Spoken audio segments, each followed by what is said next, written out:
The Count to Pentecost Exploration. The first thing we want to establish as we begin to explore the Count to Pentecost is that, according to Leviticus, the Feast of Unleavened Bread, the Feast of the First Fruits, and the Feast of Weeks, which is Pentecost, are all distinct and have distinct meanings, despite the fact that they all revolved around the same called out nation, one people. In our endeavor to understand God's written word, we would want to focus on two major sections of Scripture. In Leviticus 23 and verse 48, we read about the Feast of Unleavened Bread, which begins on the day of Passover, followed by the Feast of First Fruits from verse 9 to 14, which is interesting to read about. And then we read about the Feast of Weeks in the verses 15 to 22. The Feast of First Fruits, friends. In Leviticus 23 verse 10, it says, "Speak unto the children and tell them, when you enter the land that I am about to give to you, and you gather in its harvest, then you must bring the sheaf of the first portion of your harvest to the priest." Notice that is the people that gather the harvest, the first portion of the harvest, and bring it to the priests, the people, the common folks, friends. In verse 11 it says, "And you must wave the sheaf before the Lord to be accepted for your benefit. On the day after the Sabbath, the priest is to wave it." The day after the Sabbath, the priest is to wave it. So it is not to say that it was gathered on the Sabbath. It is not to say it was gathered after the Sabbath in the night. It could have been gathered before, but the priest must wave it after the Sabbath. In verse 12 it says, "On the day you wave the sheaf, you must also offer a flawless yearling lamb for a burnt offering to the Lord. Along with it, grain offering, 2/10 of an ephah, a choice wheat flour mixed with olive oil, as a gift to the Lord, a smoothing aroma, and its drink offering, 1/4 of an pint of wine." It looks elegant, almost like a banquet, something, wow, really attractive. In the verse 14 it says, "You must not eat bread, roasted grain, or fresh grain until this very day, until you bring the offering of your God. This is a perpetual statute throughout your generations and all the places where you live." So no matter where you live and all the times, this is a continuous ordinance, continuous feast or offering that you should do throughout your generations. Now, when we explore the scriptures here, we are understanding something completely different from what we were taught and always believe. And just in case we missed it again, let us go back. You see, friends, no leavened bread is allowed for 7 days, known as the Feast of Unleavened Bread. Leviticus 23, verse 4 to 8. The instructions for Passover ends with the 7th day being an holy convocation, a holy day, which is called the Sabbath day. The narrative continues on this line of discussion that after the Sabbath, after the days of unleavened bread, this is what follows. The Feast of Unleavened Bread, and its significance is something we should remember. The Feast of Unleavened Bread is the going out of. It is a migration which concludes with a holy convocation known as the Sabbath. This Sabbath can be on any given day of the week when the people meet with Yahweh on his appointed day, his appointed time. The church of today should consider this as a spiritual leaving a life of sin. It's a redemption for the called out ones from slavery, from the bondage of sin that only would result in everlasting death. and finally entered into a personal relationship with Yahweh, beginning from the last day of unleavened bread. Now, upon entering a relationship with Yahweh, after his redemption, of redeeming us, of rescuing us from the bondage of the sinful dark world, as he did the Israelites from Egypt, he gives us instructions of how he can and will accept our offerings, our life, our way of life. Know that we should be under his leadership, under his guidance and protection. This acceptance can be symbolic of our baptism, just as our Israel and those that escaped Egypt were baptized into the Red Sea. According to verse 11, the sheaf must be waved on the day after the Sabbath. And it's been traditionally taught that this Sabbath must fall within the days of unleavened bread. Personally, I think, this is my opinion, that the church have fallen victims of combining Christ's resurrection day to understand this Leviticus 23 chapter, when we should understand Christ's resurrection from Leviticus 23. There is also this understanding of the verse 12 to the verse 14, friend, that seemingly tells us of offering that must accompany this day of the wave sheaf. Let me read again the 14th verse. You must not eat bread, roasted grain. This is something that we must not eat, roasted grain or fresh grain until this very day. Notice that the writer emphasized until this very day. Not the day before, nor the day after, nor the week to come. But this is something you must not do until this very day, until you bring in the offering of your God. This is a perpetual statute throughout your generations in all the places where you live. The text says we must not eat bread, friend. What kind of bread is it referring to? Until this very day, when we bring in the offering of God, and this is on the day after the Sabbath. This day is the wave sheaf day. The bread that we are to be eaten, or to eat on this very day, is leavened and not unleavened bread. Because what? We would have just gone through the unleavened bread season or days. Reading this chapter, I do see and understand that the first fruit comes after the Feast of Unleavened Bread. The Sabbath in question relating to the wave sheaf seems to be the last Sabbath of the days of unleavened bread. We were commanded to eat unleavened bread, to eat bread for 7 days. And we know that the bread we eat for 7 days is unleavened. So then when it comes to the verse 14, it says, you must not eat bread roasted with grain or fresh. It can't be the same bread we must not eat that we were commanded to eat. We were commanded to eat bread. So if it says you must not eat bread, we must at least think twice. That is the nature of bread. Let us keep in mind, though, that this offering is on the wave sheaf day. And it is definitely something important, friends, for us to keep in mind. This doesn't take a rocket science to see what is here before our eyes in the scriptures. It is very clear here to see that after the last Sabbath of unleavened bread, has to be after the last Sabbath of unleavened bread, or definitely after unleavened bread, we are to begin to eat leavened bread with a different offering that the Lord has asked us to carry to him. But will we accept this? You see, this situation is extremely difficult to be accepted because the next feast, which is a Feast of Weeks, begins after unleavened bread and not what which is customarily been taught. No, I know that it has been embedded in our minds, in our beings, to think that the wave sheaf must occur during the feast of unleavened, or the days of unleavened bread.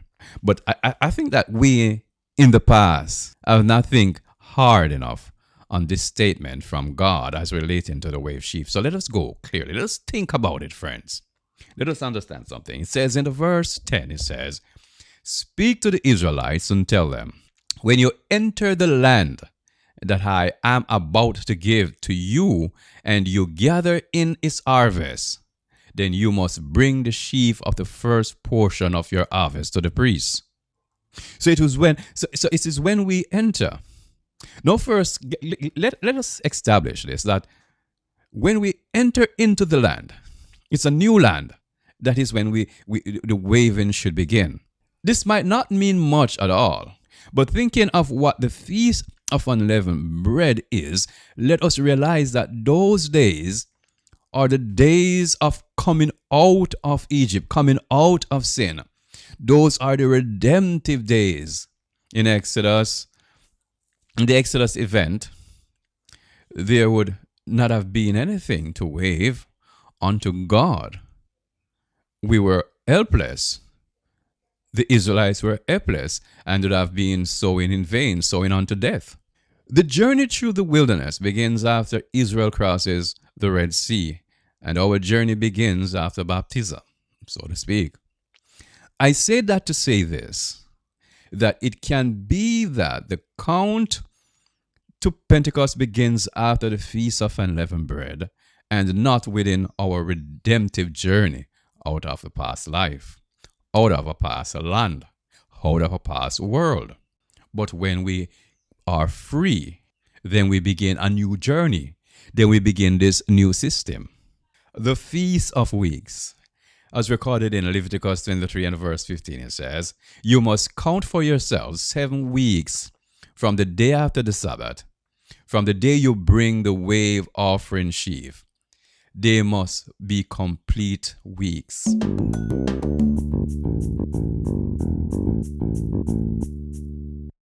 We previously established, friend, that the day of the wave sheaf is when we make offerings to God and eat leavened bread. The fact is that we must not eat bread, the verse 14, and you shall neither eat bread, yet we were commanded to eat bread, which is unleavened bread, for 7 days. Now, in counting, and begin the counting, friend, on this day that we bring in the wave sheaf, this day of the offering, this day cannot be within the days of unleavened bread. So do we see what is written here? Being obedient, the children of Israel, they did eat unleavened bread, and they will continue to eat unleavened bread from the night of the 15th, 7 days, until after the last day of unleavened bread. The only understanding, I repeat myself here, we can take away here is that we shall not eat leavened bread because of the days of unleavened bread. And the Sabbath after that, those days end, we wave the sheaf and begin to eat leavened bread again. The verse 16 says, "You must count 50 days until the day after the 7th Sabbath. And then you must present a new grain offering to the Lord." Let us go to the verse 20.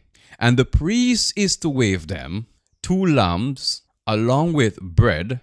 This is not unleavened bread, this is leavened bread, "of the first fruits as a wave offering before the Lord. They will be holy to the Lord for the priests." If we observe carefully, all the feast days followed each other, friends. So I'm not sure why we should start the count to Pentecost within the days of unleavened bread.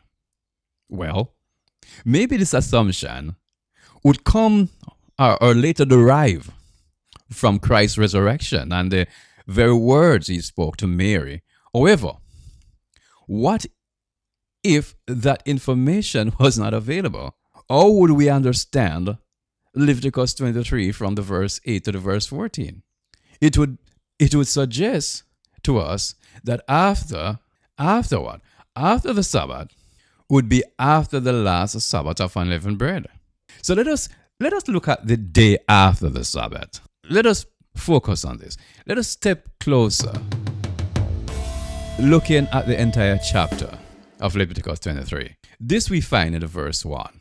"And the Lord spake unto Moses, saying," we find that in the verse 9, the verse 23, the verse 26, and the verse 33. There is a consistency and a chronological sequence in the feast of the Lord. Each time the Lord spoke to Moses, it was a separate command with a different timeline, one event after the other. Not the same, but rather a succeeding observance. Each instruction is separate, is a different time. So, in following the chronological sequence, the day after the Sabbath would naturally be speaking of the day after the last Sabbath of unleavened bread, not within. Where does this take us, given that the last Sabbath can fall on any day of the week? The last Sabbath of unleavened bread, that is. How would we then begin the count to Pentecost? Just as how it was commanded would be my spontaneous response.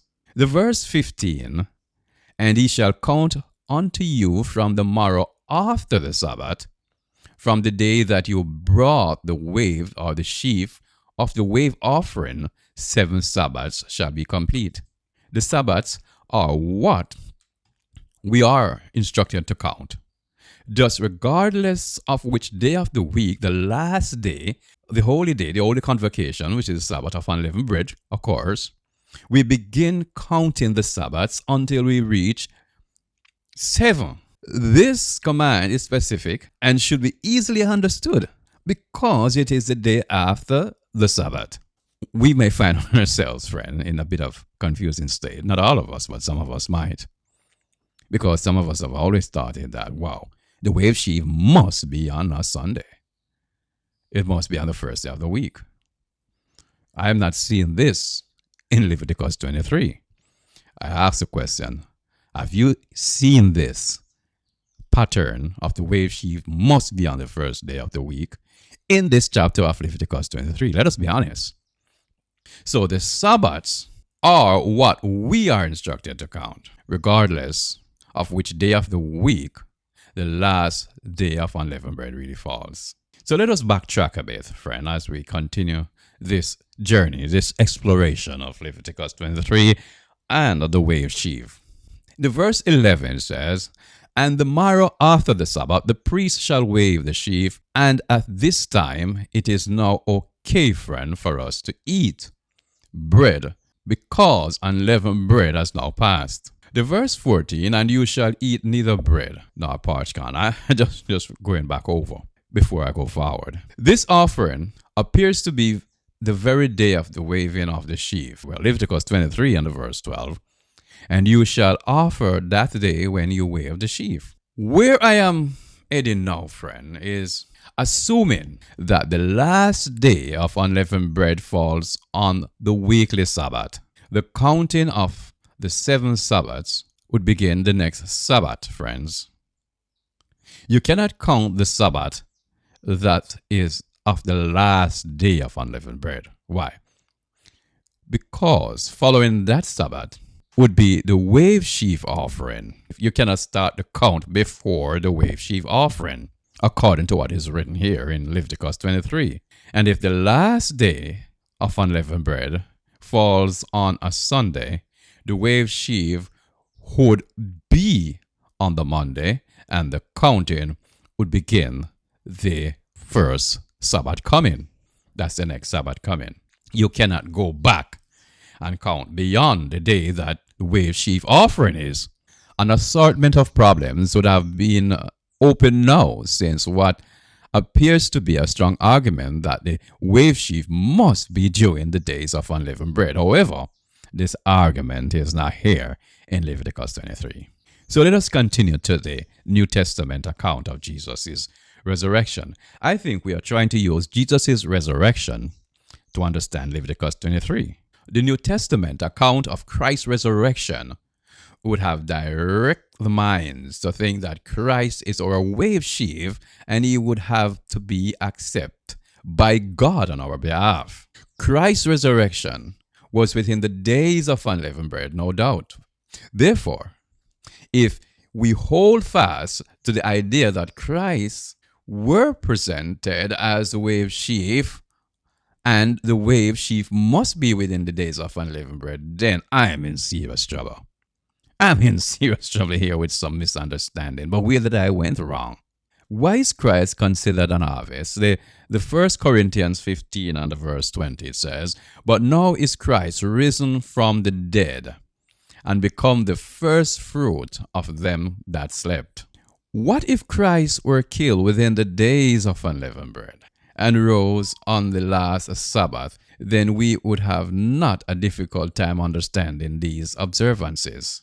But since the fact remains that he rose and did not hang around until after the last Sabbath of the day of unleavened bread to ascend, we summarize that he was waived on the very first day of the week when he rose. I said this many times that we cannot try to understand the Old Testament from the New Testament, rather to understand the New Testament from the Old Testament. 3 days, look at this, after the children of Israel marched out of the land of Egypt, the land of sin, they crossed the Red Sea and finally got their deliverance from their enemy. 3 days after Christ's death, he was raised from the dead, and we saw his victory over the enemy, Satan, and became the author of our salvation. We saw his victory over death. In Hebrews 2 and the verse 14, it says, "For as much then as the children are partakers of flesh and blood, he also himself likewise took part of the same, that through death he might destroy him that had power over death, and that is the devil." Christ gained victory through his death and resurrection. But after the resurrection, we flash to a scene in Revelation 5. In Revelation 5, on verse 5, I'm cutting this short, friends, for us. "And one of the elders said unto me, Weep not, behold, the Lion of the tribe of Judah, the Root of David, hath prevailed to open the book and loose the 7 seals." What is actually happening here, friends, is that during the time of Christ's life on earth, there was tension in heaven. There was weeping, because if Christ had failed, friend, there wouldn't be no redemption, no salvation for humanity. But guess what? He prevailed. Yeah, the Lion of the tribe of Judah prevailed. The Lamb was slain, and the Lion arose. So in so doing, Christ, as I mentioned, became the author of our salvation. In the book of Hebrews, continue in Hebrews, verse 9 of the chapter 5. So Hebrews chapter 5, verse 9, it says, "And being made perfect," he was made perfect in this fleshly life, "he became the author of eternal salvation unto all them that obey him." Verse 10, "Called of God an high priest after the order of Melchizedek." So he was made perfect in the flesh. And that is something, friends, that we need to underline and emphasize in our minds. Keep it in our minds. He was made perfect. He was made perfect in the flesh. Let us continue. Now, we can read the following text in a new perspective, as Christ desired to be acknowledged as our high priest before Mary touched him. So, in the verse 17 of St. John 20, when Jesus said unto her, "Touch me not, for I am not ascend unto my Father, but go to my brethren and say unto them, I ascend to my Father and your Father, and to my God and your God." We are seeing, friend, the priestly connection here. Christ was made perfect in the flesh. In death, he got victory over Satan. He rose triumphantly from the grave because of his perfection.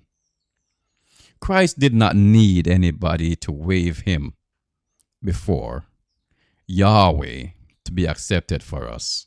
I realize that Christ would have needed firstly to be accepted as the first of the first fruits before his actual resurrection, or at the very least, he would need to be, in order to be eligible to ascend into heaven before God.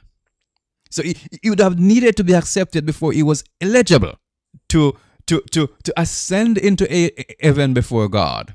When I read this from my heart in John 20 verse 17, from a brother's perspective, how could he not be accepted and went up before the throne of God?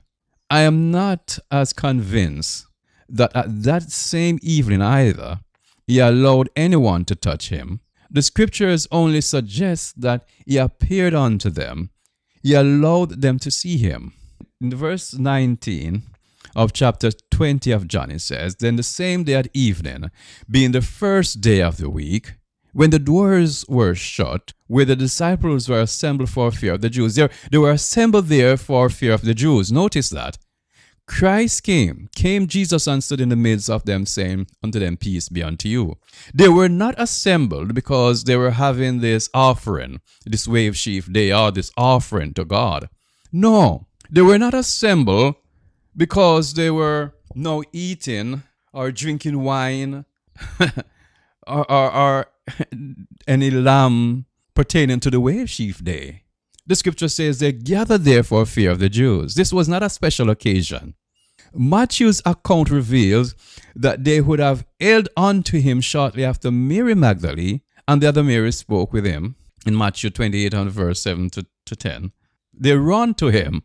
And let me read it from verse 9. It says, And as they went to tell his disciples, behold, Jesus met them, saying, All hail. And they came and held him by the feet and worship him.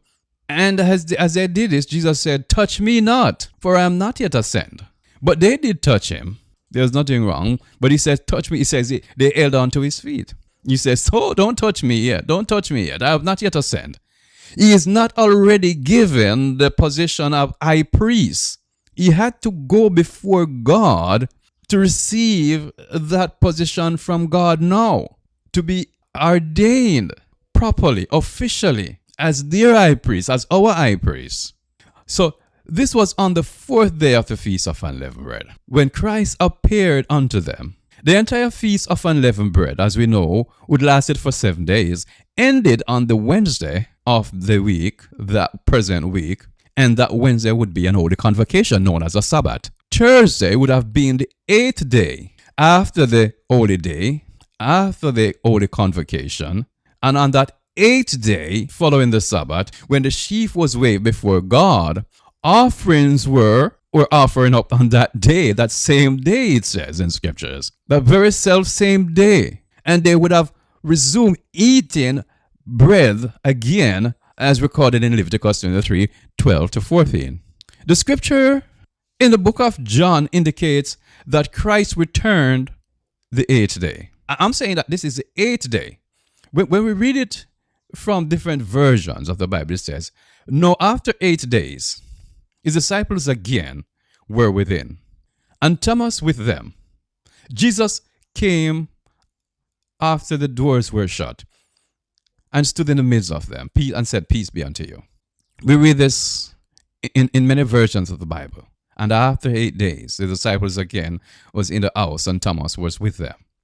You see, I agree, friends, that the information is very much limited and does not say anything about the wave sheaf, but understanding Leviticus 23 and how explained from the view that after the Sabbath would have been the last day of unleavened bread, that Sabbath, after that last day of unleavened bread, would have suggested to us that they met for this reason, friend.